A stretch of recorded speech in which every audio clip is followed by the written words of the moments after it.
Good afternoon, everyone. Happy Wednesday. I guess it is. Wednesday already. Anyway, glad for that.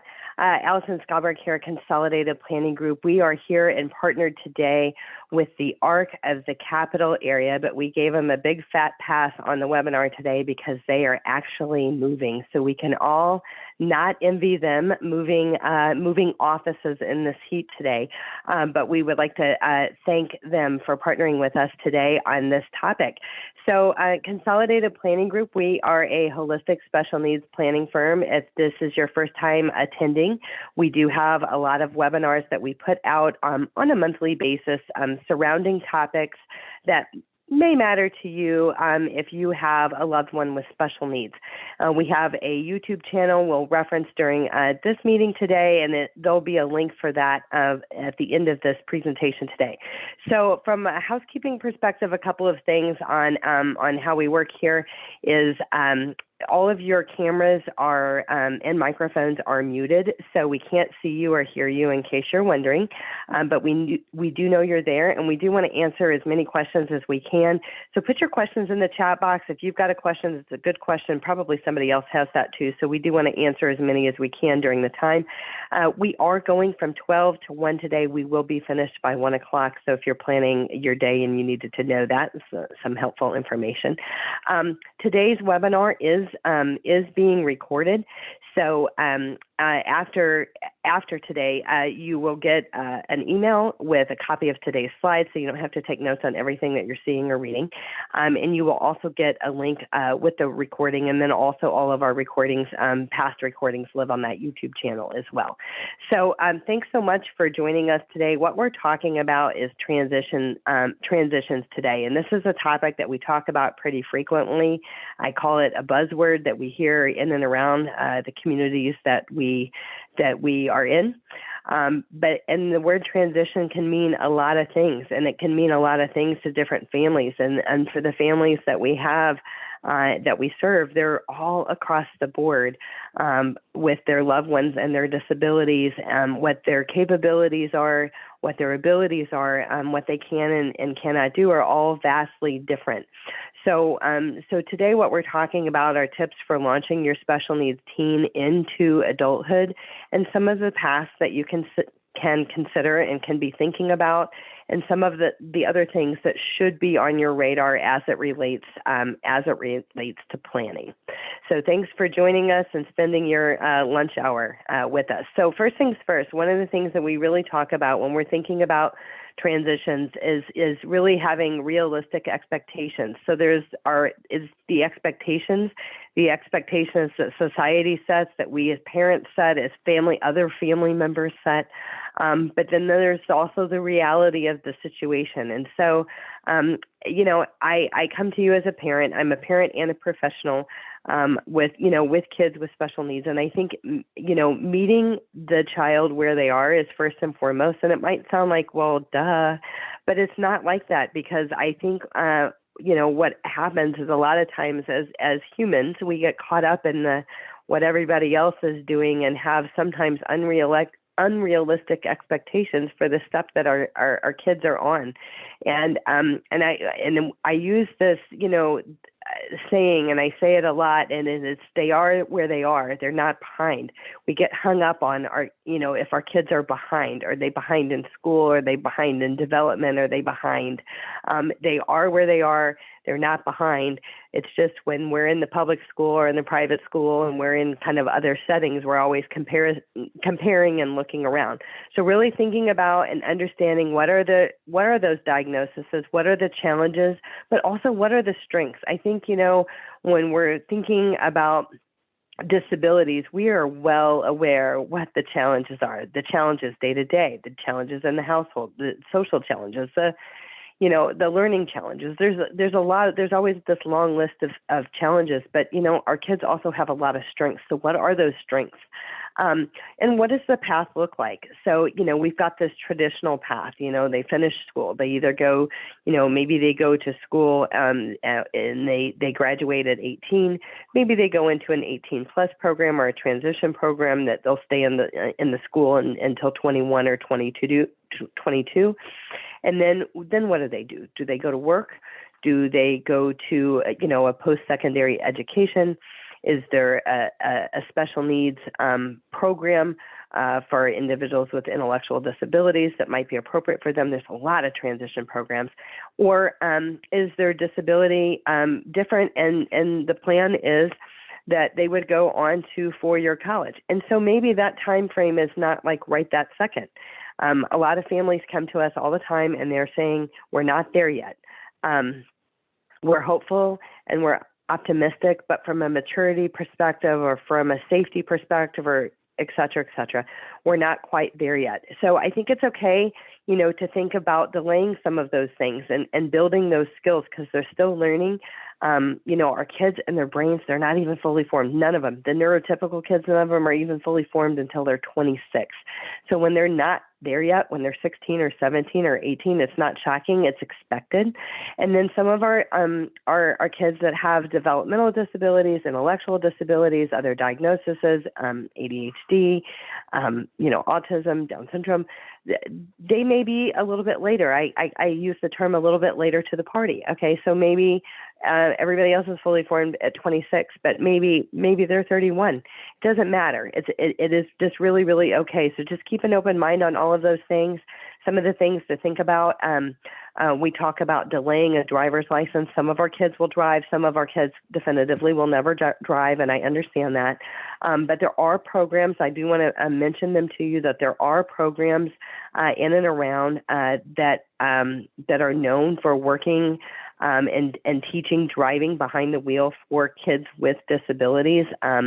We have heard of straw mat driving. We have heard of Safeway Driving School, and then there's also a Miller Driving Rehab. And all of these schools are nuanced and understanding and working with individuals with disabilities.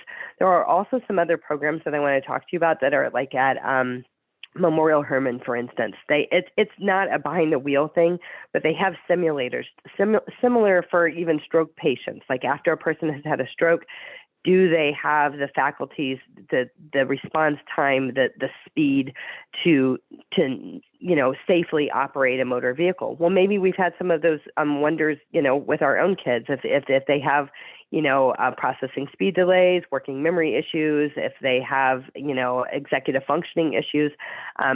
So that program at Memorial Hermann, Tier Memorial Hermann, it's like a 37-point check that they do. It's on the computer, and it really is going to tell you whether or not at that time your child can be safe behind the wheel. So just know that there's ways to figure that out without going all out if you're scared about that, because it is scary. I don't care if your kids are neurotypical or not.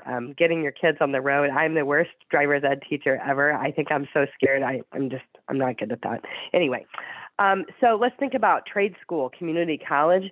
What if you have a child that isn't cut out for higher education right now? Maybe they're not cut out for the community college or the university. That's okay.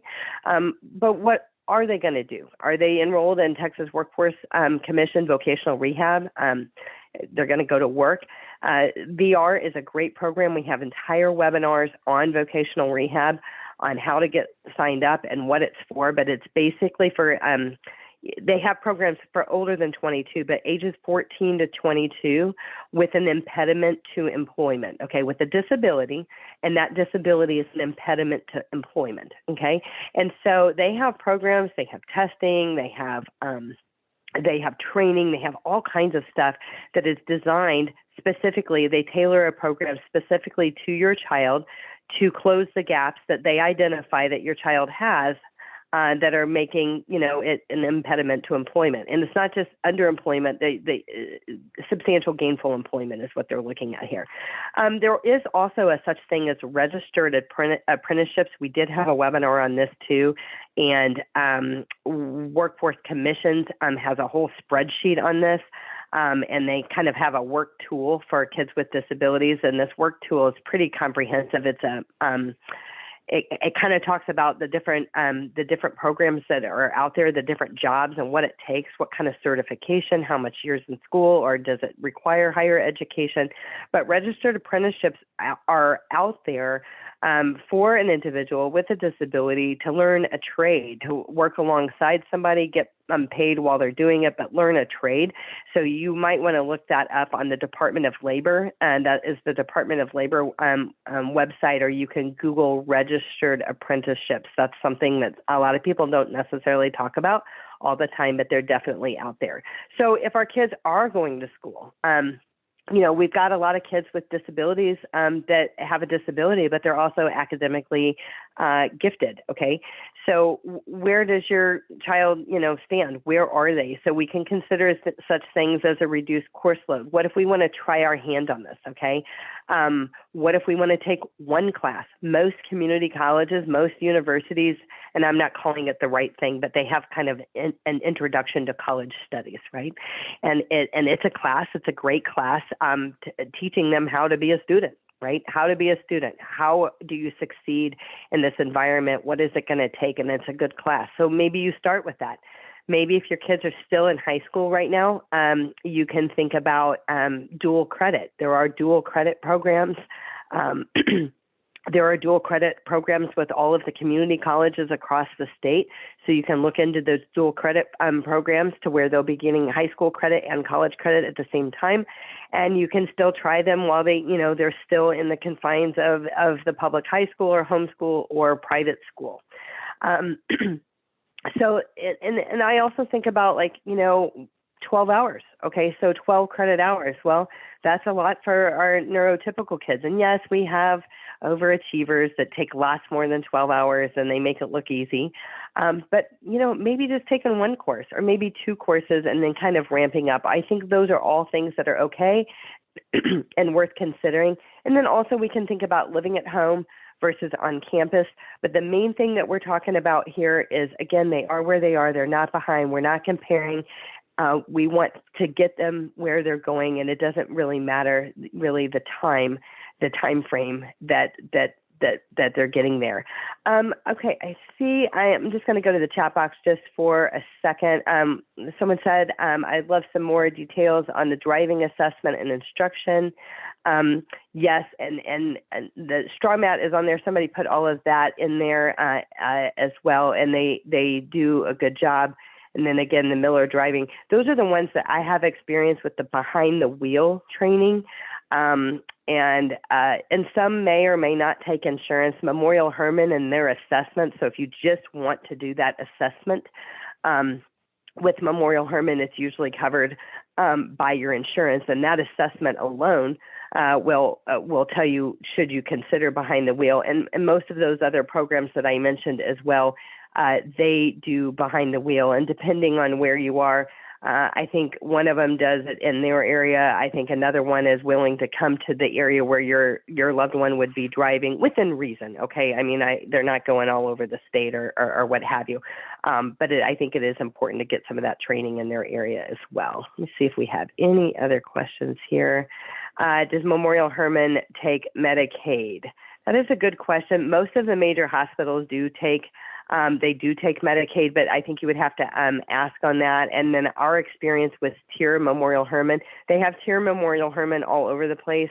So you can kind of look, but our experience was definitely with Tier Memorial Hermann for the program for that. Okay, and someone said, and this is good because this was in the Dallas area, and we do have people from all over the state, not just in Houston or Austin or wherever.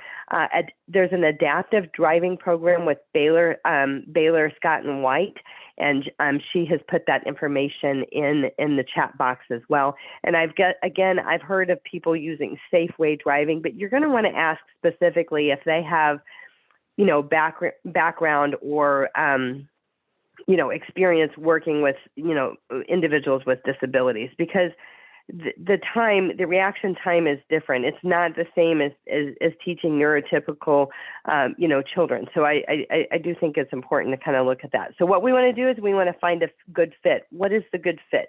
Again, schools, college, extracurricular activities, career path, work setting. When we're looking at those things, what is the good path? What is the time frame? But one thing that I caution people against is not having a plan. Because the thing is, you know, they say that the days are long and the years go by quick, and that's so true.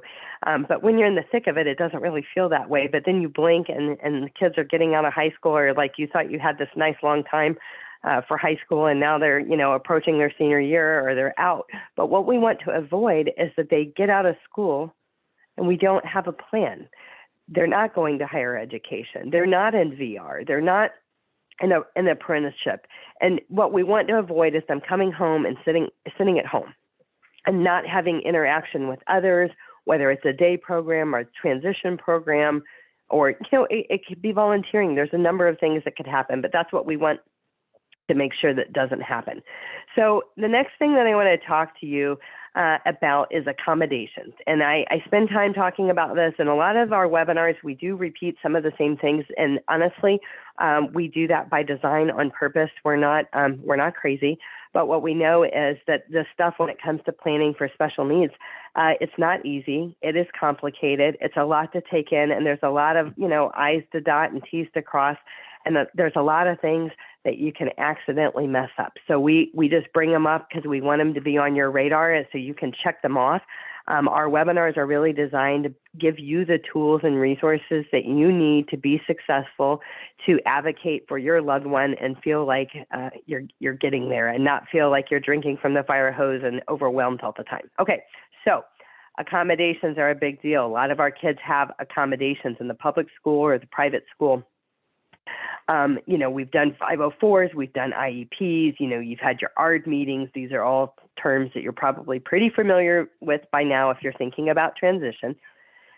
But the thing to know, and the thing that I found frustrating when we were kind of looking at all of these things, was that it just doesn't transfer to higher education. So your IEP, your 504, all of the accommodations that you have, you know, lined up in the public school doesn't transfer to the community college or automatically transfer to the university. So the other thing that I found frustrating is, if we're thinking about higher education, is every higher education institution has a different set of rules. We can't just have a uniform set of rules of how do we get accommodations in the United States for people with disabilities. It's not uniform. Every school is different. So just know that, and know that basically every school has an Office of Disability Services, Office of Disability. Sometimes they call it ODS. They have different names and acronyms, but they all have an Office of Disabilities. The other thing that I found frustrating is that these offices of disability are not created equally. Some are very, very big and robust, and they have big budgets, and they have lots of resources and software and things that help our kids, right? And others are very small. They might be run by one or two people, and they may not have as big a budget. It just depends on the school and what you're looking at. So if we're thinking about higher education, whether it's community college or university, when you're thinking about these schools, I kind of worked it backwards. The first thing that we looked at from a school perspective is from a degree path. Does that school have the degree path that we're looking at? That was first things first. So then that school got on the list, right? And then the second thing that we looked at was their Office of Disabilities. We were interviewing the offices of disability. If you know your child needs accommodations, and those accommodations are going to be necessary for their success in higher education, it is important to make sure that they're at an institution where they can get what they truly, truly need. So we eliminated schools by that, by comparing the offices of disability, what they had available for free, what I would have to pay for as a parent, because they didn't have some of those things. Those are all things. So just know they will take a copy of your IEP or 504. They're under no obligation to implement that. Most of the time what they're going to need, and you're going to want to check their website because they're all different. They're going to usually want updated testing within the last 5 years. This could be learning disability testing. This might be neuropsych testing. This might be IQ testing. There's a lot of different testings that you've done. That is how you got the accommodations to begin with. But a lot of times they want it updated in the last 3 to 5 years. Some schools have been a lot of schools have been a lot more relaxed on this due to COVID. And so sometimes they'll take testing. It's worth it to ask, because most of the times this testing is, it costs. it costs $3,000 to $5,000 unless maybe you got it done with the vocational rehab as a part of kind of their assessing impediments to employment. Sometimes they do this testing, and that's covered by VR. But a lot of times, some of these schools will take outdated testing. So because some of our kids have disabilities that don't really change. So in that regard, they might be willing to take out outdated testing. Sometimes they'll take outdated testing if you have an updated current letter from the primary care physician or psychologist or psychiatrist basically saying that these accommodations are still needed, kind of giving an overview of the history and the accommodations that they've had and they've still needed. A lot of schools will take that. But the bottom line is check early, be prepared, and know, because what we don't want these kids to do is start school in the fall with their arms behind their back, because if you wait until school starts to get these accommodations, it could be weeks into the semester before these accommodations are in place, and so your child is already behind.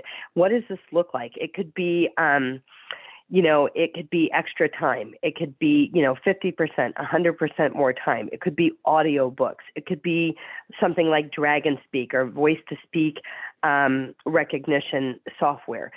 There's a lot of different accommodations that are there. Like maybe they need a note taker. Maybe they're allowed a recording device in classes. There's just so many, but just think about the ones that your child needs, what has been, imperative, to their success in school, and what they're going to need going forward. So SAT and ACT, let's talk about that, because they're their own animal. If our kids are going to the community college first, so the community college, they have 4-credit classes, they have non-credit classes, they have certificate programs and stuff like that.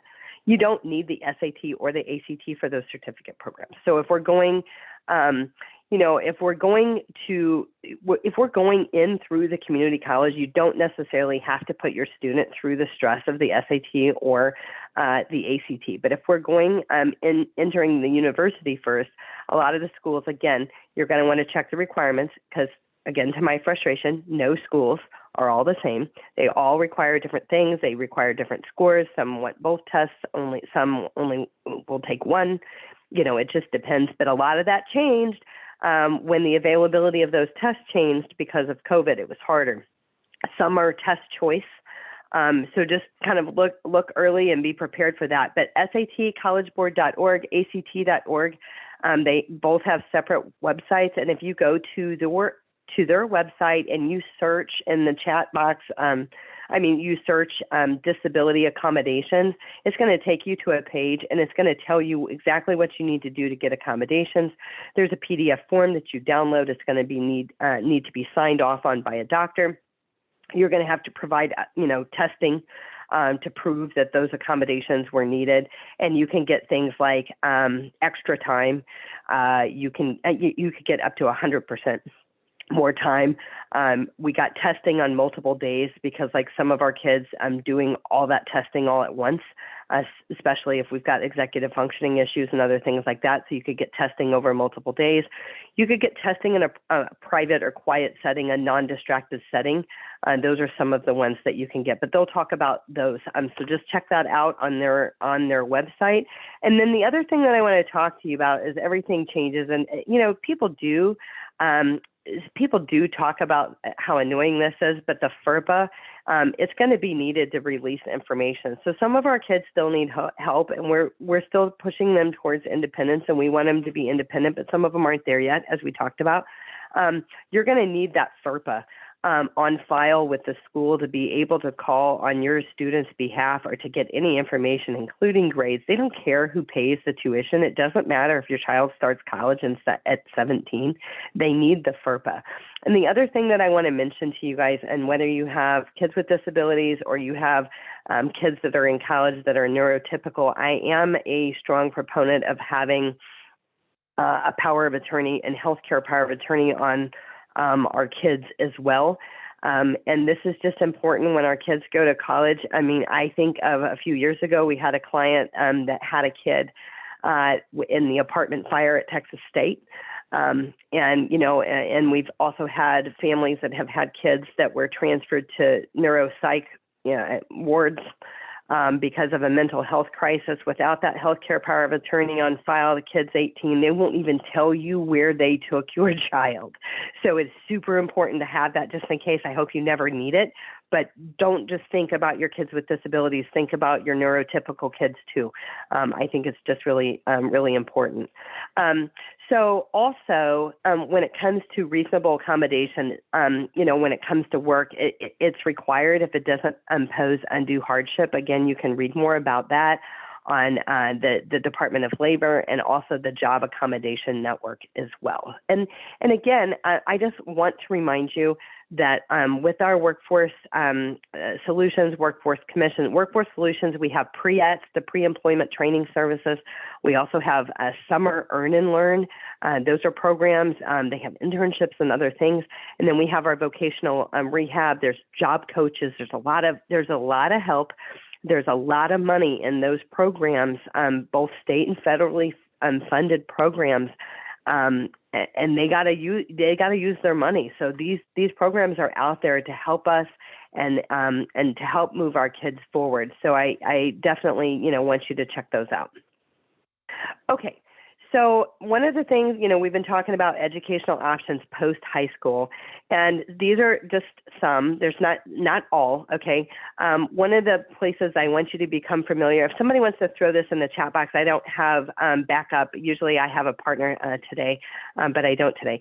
But the thinkcollege.org is a good website for families that have kids with disabilities, learning disabilities, intellectual disabilities, and they have programs. I think there's like 350 programs across the United States. So a lot of these programs, I think all of these programs are in Texas, except for Lynn University. It's actually in Florida. There are other programs.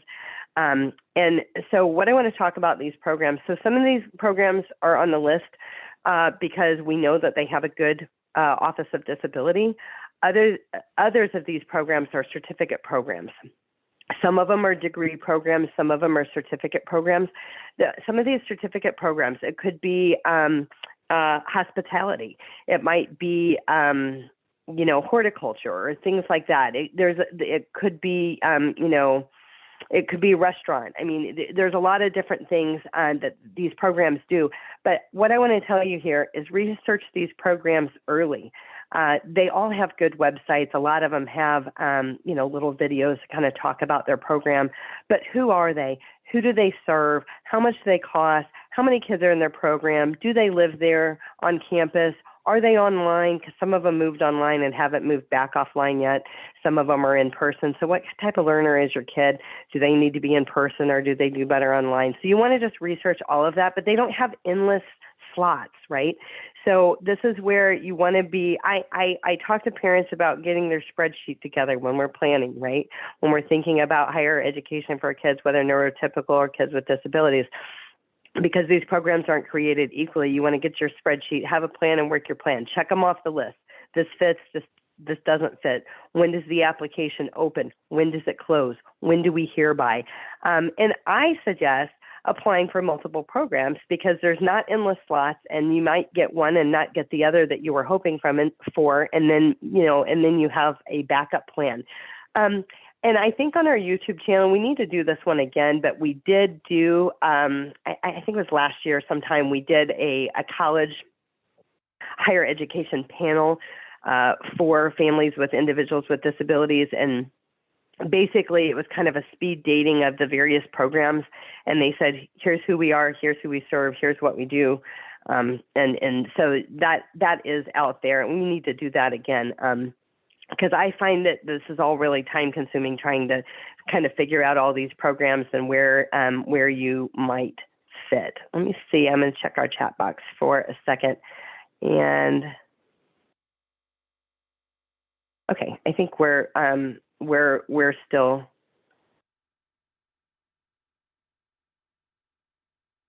good. When we were talking about power of, one thing I do need to mention, I think that is important to talk about, is that sometimes when we're thinking about transition, we're going to talk about this in a minute, guardianship versus supported decision-making or partial guardianship and things like that. Some of these programs, if you have guardianship of your kid, they will not take them. So that is a question that you need to ask. That does need to be on your checklist. When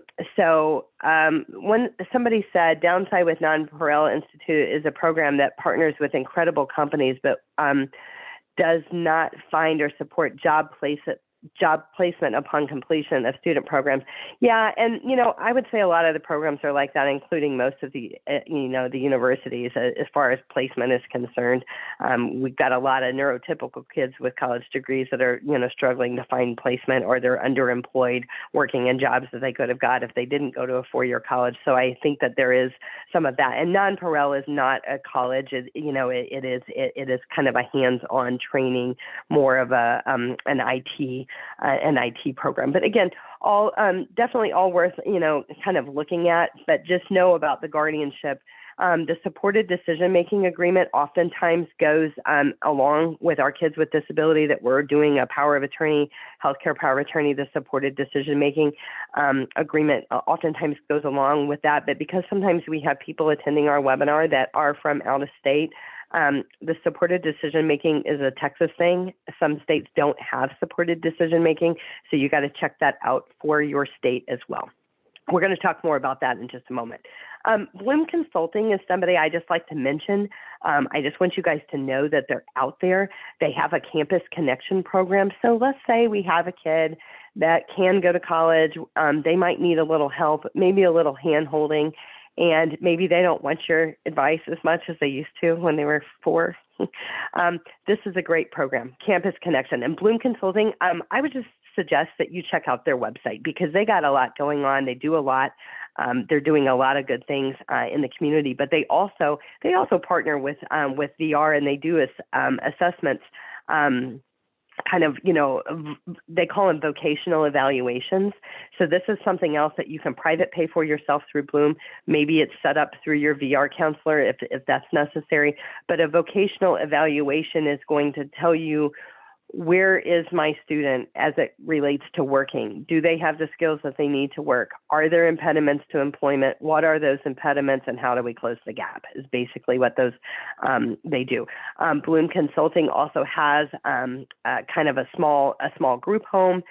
They do some assessments, but this Campus Connection program is what I want to talk to you about, because this kind of goes alongside of your student, and it's designed to support neurodiverse college students with various disabilities as they attend post-secondary institutions. It's a wraparound program, and it's individualized specifically to them. And they're going to have a coach that's going to mentor and provide guidance and navigational support. And what I like about this is that coach, it's different. It's just a different role than a parent, and it's what your student needs to help move them towards that independence. So anyway, just check it out. It's more affordable than some of the other programs. There are other programs out there, that we've seen, but this is $1,000 per month, private pay. And you can contact your VR counselor to discuss scholarships. They are partnered with Bloom Consulting, or you can, private pay things as well when it comes to this. So just check them out. They're definitely worth checking out. We've partnered with them in the past for webinars. Okay. So when it comes to, special needs planning, how do you even get started? What do you need to do? We often talk about having money in the right buckets, and we're going to talk a little bit about that today. First things first, I would say is, we want you to understand the difference between a special needs planner and a special needs attorney. What do we do? What do they do? So Consolidated Planning Group, we are a holistic special needs financial planning firm. We have all of the same similar license that other financial advisors do. We have additional certifications and licenses surrounding special needs, and our practice is nuanced specifically in special needs. And what I like to say there is, when it comes to planning for special needs, your situation is specialized, and you don't want to go to a general. It's just like you wouldn't go to a general practitioner or, for a heart condition. We suggest that same thing when you're dealing with special needs. A lot of things change when our kids turn 18. A lot of families haven't qualified for things in the past, such as SSI and Medicaid. Maybe they were getting MDCP or something like that early on.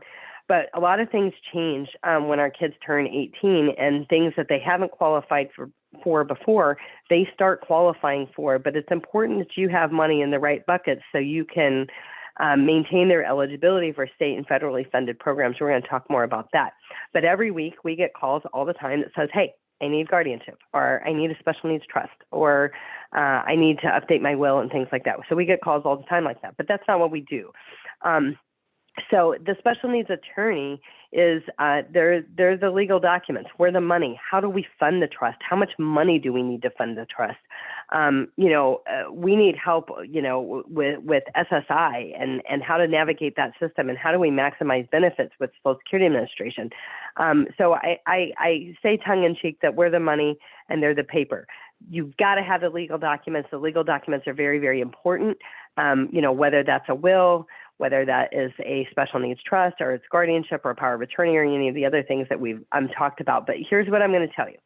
This is not a DIY project, a do-it-yourself project. Your situation is specialized. So don't hire your neighbor next door that's an attorney that does real estate. Don't hire people that dabble in special needs, because what will happen is it will accidentally mess you up, and you can kind of miss some of those eligibility requirements, or cause your loved one to become ineligible for certain benefits. So you can work with a planner to help you formulate your plan. And when we start that planning process, we suggest that you gather all the necessary planning documents. What does that look like? These are, when we talk about the necessary planning documents, we're talking about your Social Security statement, your full earnings record, any planning that you've done so far. What policies do you have in place outside of your employer? It could be life insurance, it could be long-term care, it could be disability. What kind of policies do you have through your employer? Same thing. Stocks, bonds, mutual funds, 401ks, 403bs, pensions, old employers, things like that. Those are all of the planning documents. These are things that are going to fund your retirement. We're going to spend 25 to 35 years in retirement. When we have a kid that has care needs for the rest of their life, not just ours, we got to plan carefully, because it's like a third bucket for retirement.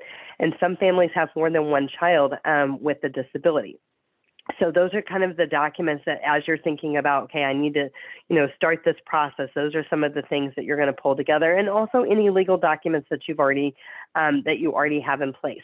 So just so you know, from a legal document perspective, most families, I would venture to say, is probably as high as 95% of families either do not have their legal documents in place because it's on their list if they're going to do it, but they don't get around to it, or their legal documents they do have are outdated. They did them over 5 years ago, 10 years ago, 15 years ago.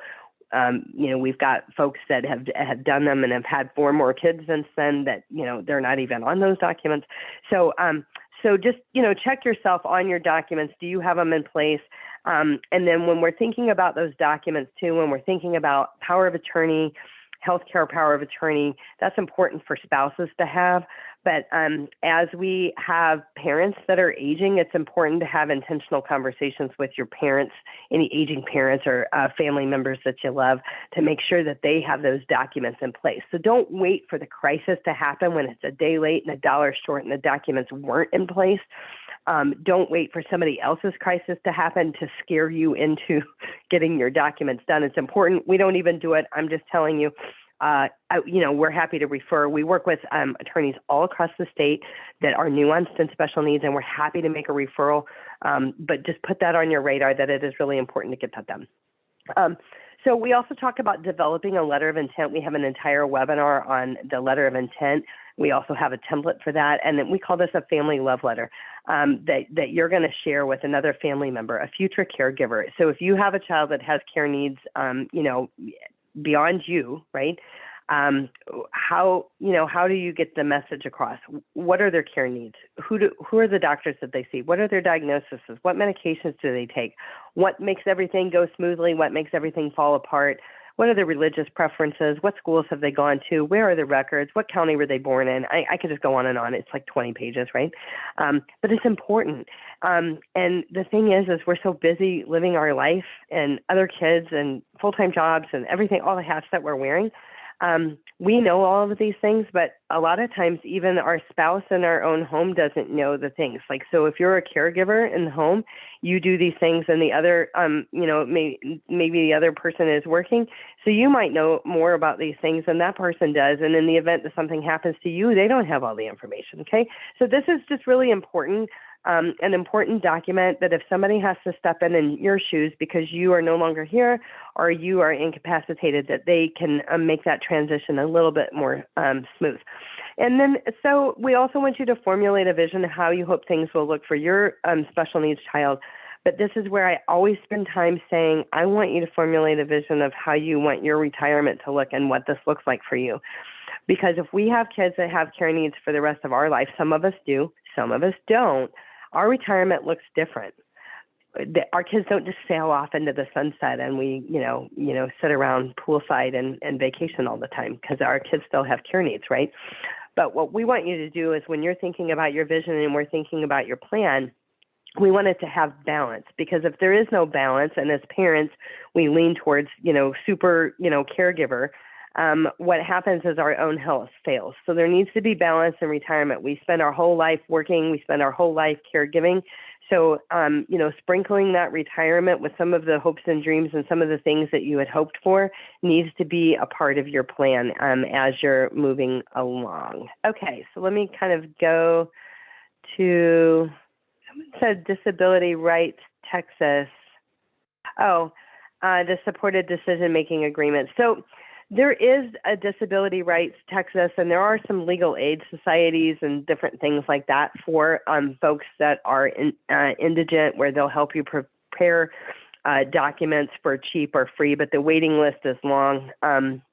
There's obviously a lot of attorneys that you can hire out there to get those things done. Disability Rights Texas is a good resource for a lot of information. And if you're running into a snag or a brick wall or being wronged, there's definitely a lot of resources out there. One thing that I wanted to mention, I think we're getting ready to move towards guardianship in just a second, but for anybody that is in Galveston County, anybody that's on here today that is in Galveston County has a free guardianship program. I think there's 2 counties in the state, and I don't remember where the other county is. If anybody does, you can put it in the chat box. But I know Galveston County has a free, you don't have to be indigent, you have to live in Galveston County, but they do have a free guardianship program, and they're pretty great. We did partner with them, and we did do a webinar with them, so you just want to know about that. Okay, so planning for the future. Developing a future care plan now is going to answer these questions. And for our families that come and they say, we're not there yet, we're hopeful and we're optimistic, but we're not there yet, that is, what we say here is we just want you to plan for the worst and we're going to hope for the best. So we plan for the worst and we hope for the best. When the best happens, that's fine. You just have more of a lucrative retirement. Maybe you can retire earlier. Maybe you can spend more money in retirement. But when we plan for the best and less than the best happens, then we're not prepared financially. And I think that that's important. So, planning for the future, and we're able to answer some of these questions for you. How much do you need to fund the Special Needs Trust? When do we fund it? How do we fund it? Where does the money come from? And what if we don't need it? Okay, what if my child predeceases me? What if we don't need it? Then what happens to the money? So we can answer all of those things. How do I maximize my Social Security benefits for my whole family? The truth is our kids that have a disability that started prior to age 22 are eligible for benefits under a parent's record when a parent either becomes disabled or turn on their own Social Security benefits. So over 80% of Americans that file their Social Security have filed it wrong. When you're working with the Social Security Administration, they're order takers, okay? So you got to educate yourself. We have a specialized software that is specialized specifically for families that have an individual with a disability, and it tells us exactly when and how to pull the trigger on your Social Security to maximize the benefits for the whole family. It will take into consideration child and care benefits and a whole host of other factors, like if we have a caregiver that has basically stayed home and not worked, that will be drawing off of a spouse's record. If we have more than one child with a disability, it calculates all of it, and it actually tells you right down to the month and year of when you should pull the trigger that's going to maximize those benefits. And a lot of this planning, we're trying to plan to say what happens when I'm gone, what happens when I am incapacitated and I can't do this anymore. Where do we go from here? Okay. So we talk about this, and this is in a lot of our slides. And one of the things that I want to tell you is that on Monday, I think it's the 18th, but on Monday, we have a webinar with Andy Hardwick with the Social Security Administration. Andy Hardwick's been with the administration for over 40 years. It is his last one before he retires. So from 12 to 1 on Monday, we've got that webinar. So if you've got questions on SSI and Medicaid, Ssdi and Medicare, how that all works, you don't want to miss that one. Sign up for that. And if you do miss it, you can go check that out on our YouTube channel. So we talk about preserving eligibility for state and federally funded programs. SSI and Medicaid is a means-based program. It is when your child is a minor and disabled, it is based off of their assets and income. So a lot of our, your assets and income, not theirs. So a lot of our kids, we make too much money, we have too much money, and they don't qualify for SSI and Medicaid even though they're disabled, right, as minors.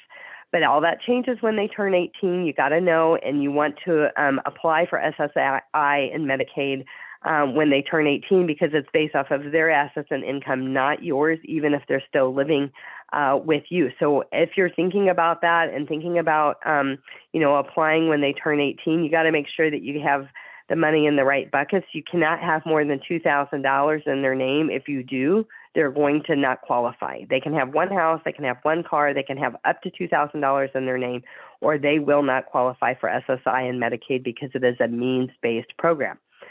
And it's above and beyond the $2,000, there are two places that you can have money that will not be counted against them for SSI and Medicaid purposes. That is an ABLE account. It's under the 529A tax code, and a special needs trust. Those are the two places. I didn't just say regular old trust or living trust. It's a special needs trust, okay?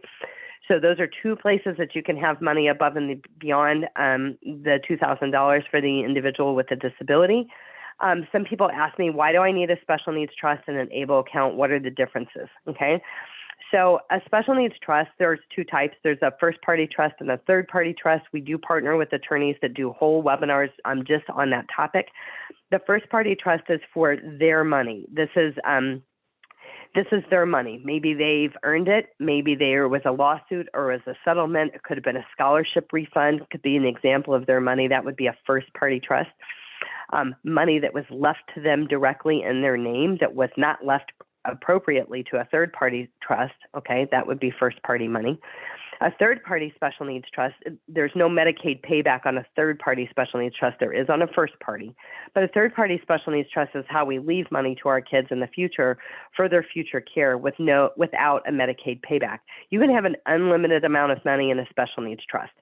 And a special needs trust can pay for it can pay for a lot of things. But one thing that you got to know, the difference between an ABLE account and a special needs trust is if a special needs trust pays for food and shelter. So SSI is designed for food and shelter. So if a special needs trust pays for food and shelter, there's going to be a 1/3 reduction to the SSI, okay? So that's one thing to know. Some people say special needs trust cannot pay for food and shelter, and that is absolutely not true. They absolutely can, but if they do, there will be a 1/3 reduction to SSI and Medicaid. So an ABLE account, it's different. It's a tax-free account. The contributions grow tax-free. They're withdrawn tax-free. And penalty-free as long as they're used to achieve a better life for an individual with a disability. So it's not, it's really broad what you can use the funds in the ABLE account for, but you can pay for food and shelter out of an ABLE account without a 1/3 reduction to SSI, okay? So that's one thing that you need to know.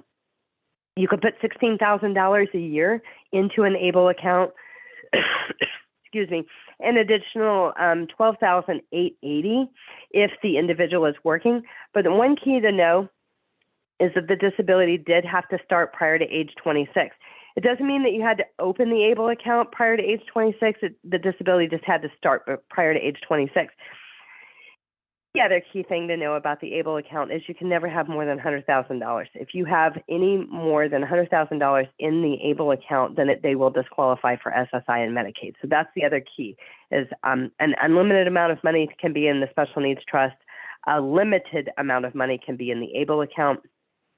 Just so you know, if you have a 529C for college, and you don't know if your child's going to go to college or not, you can convert $16,000 a year from the 529C to the 529A. We can help you with that. We can help people open ABLE accounts should somebody want one. Another place, from a perspective of, how do we fund the Special Needs Trust? So we talk about that. Life insurance and other assets. So most families are going to need their assets that they've saved up over the last 20 to 25 years during their working years. They're going to need those assets in the 25 to 35 years that they're going to spend in retirement, right?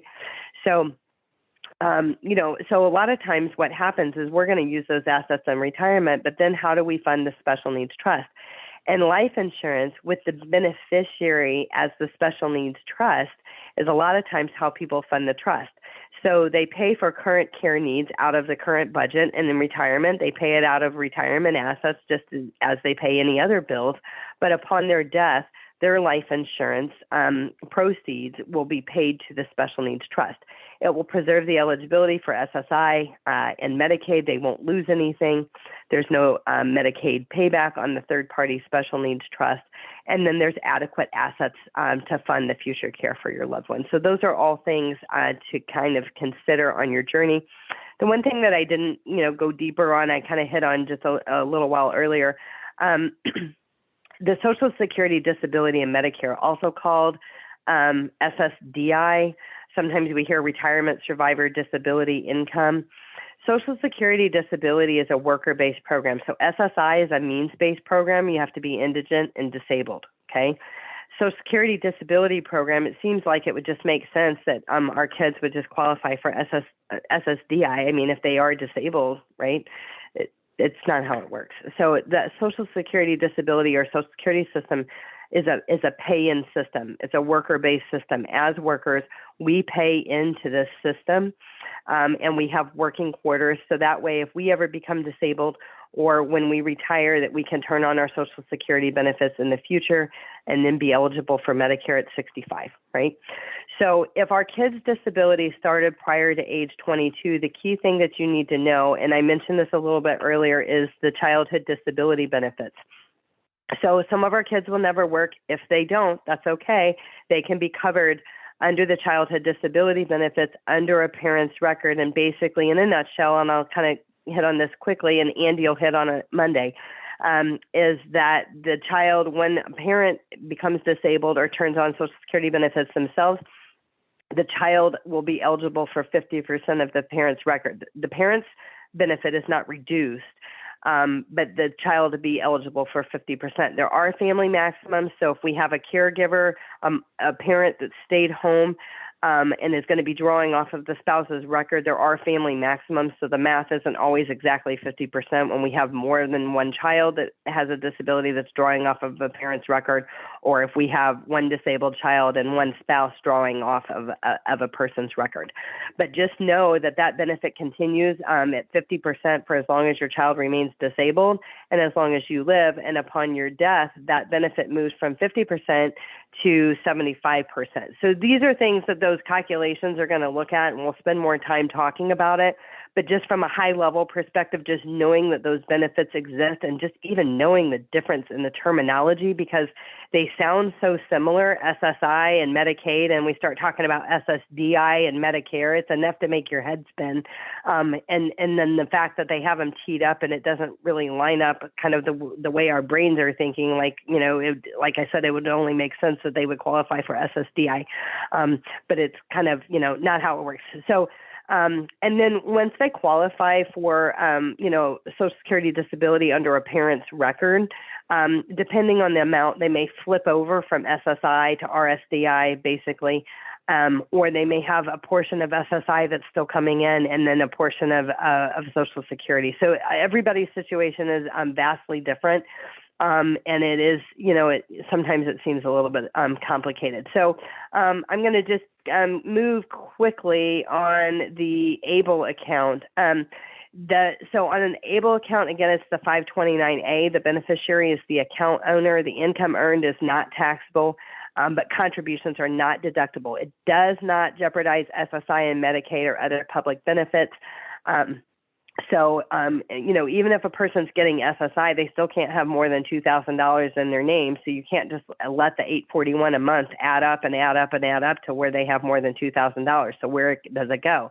Can you put it into an ABLE account? And you can move money into an ABLE account. Of course, you can pay rent, from those SSI payments. But so those are just some of the things.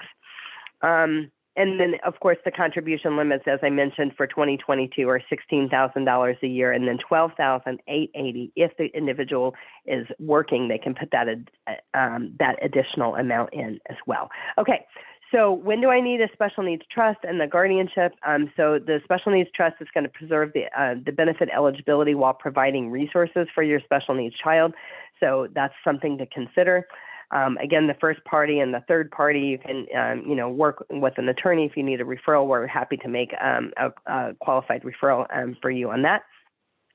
The guardianship you can start the process 6 months prior to the child turning 18, and you don't have to know everything, okay? So a lot of our families don't know. I don't know if I need guardianship or partial guardianship, or should I do the power of attorney, healthcare power of attorney, and supported decision-making agreement. When you're working with a qualified attorney, they're going to sit down with you. They're going to discuss what the options are and what each of them mean. And in the state of Texas, it's the least restrictive, most appropriate for the ward. W-A-R-D is what they're saying.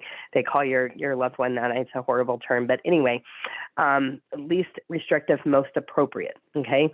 And so a qualified attorney is going to talk to you about that. So one question that you can ask yourself is, does your loved one have the capacity, the intellectual capacity to understand what they're signing? If they're signing a power of attorney or healthcare power of attorney or supported decision-making agreement, do they have the capacity to understand? From an intellectual disability, is their IQ below 70? Every attorney is a little bit different on what they do and what they believe. An attorney is really not supposed to sign off on something that a person, shouldn't ask somebody to sign something that they have no capacity to understand what they're signing. So in that regard, a partial guardianship or a guardianship might be in place. Then we've got other kids that may have disabilities, but maybe they don't have an intellectual disability and a power of attorney, healthcare power of attorney, and supported decision-making agreement. But again, the bottom line is you don't have to know everything. We have tons of webinars on guardianship and what you need to know about it on our YouTube channel with attorneys present that have, spoke about these topics as it relates to the state of Texas. So you guys, you can watch those and educate yourself. If you have a child that's over 18 and say, well, I didn't get the memo, I didn't know, can I still do this? Should I do this? Watch that video. You absolutely can. So whether you were late to the party or not, or you just weren't decided because you're still seeing how they're developing and where they're going, full guardianship takes all their rights away, their right to vote, their right to drive, etc. Again, some of the higher education programs, if you have full guardianship, they will not take your child, so you've got to ask that. There are such things as partial guardianship that will allow them the right to vote and the right to drive, but maybe you control medical decisions, or maybe you control where they live or things like that. So those are things that you can also think about. So someone said,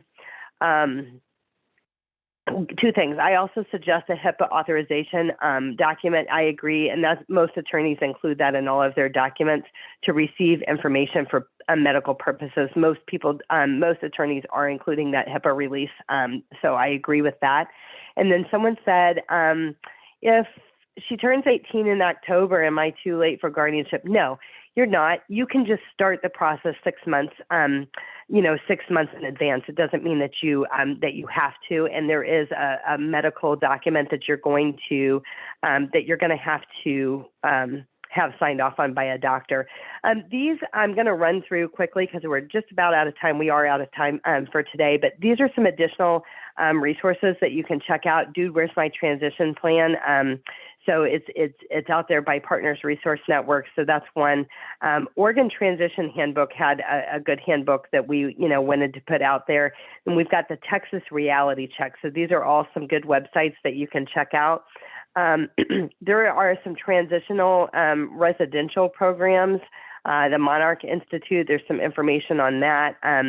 You can learn more about pricing and programs and what they have available and if they have a waiting list or not, if we've got kids that, families that are thinking about residential. Advanced Immersive Transition Program, it was started by the Gateway Academy folks. And this is a program that is worth looking into as well. So these are some of the other ones that we are aware of. We've got Reach Unlimited, that is in Cyprus. So this is another program. Guys, there's programs all over the state. They don't work for us. We don't work for them. These are just some of the ones that we know that we've had families at, and we've heard good things about those programs. So another thing, the last things here is a gap year. There are some gap year residential programs. This one is specifically more geared towards executive functioning, deficits where maybe they're not there yet. We're still hopeful and optimistic that they're going to move on to college, but they're not there.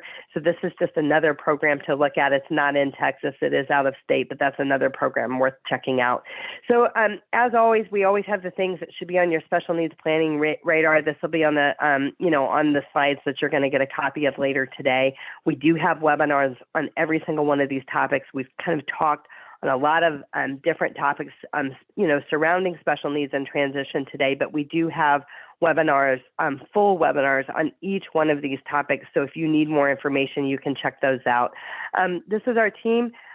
We have a lot of staff here, not pictured here, but we work on a collaborative team at Consolidated Planning Group. We're nationally certified as Social Security advisors, members of the Special Needs Planning Academy, and we can help you on your planning journey. So if you need us, reach out. Our consultations are always free. And then whenever we have a webinar like this, we definitely have people that have questions, or maybe they don't want to share their own personal experience or the stuff that they're on, and that is totally okay.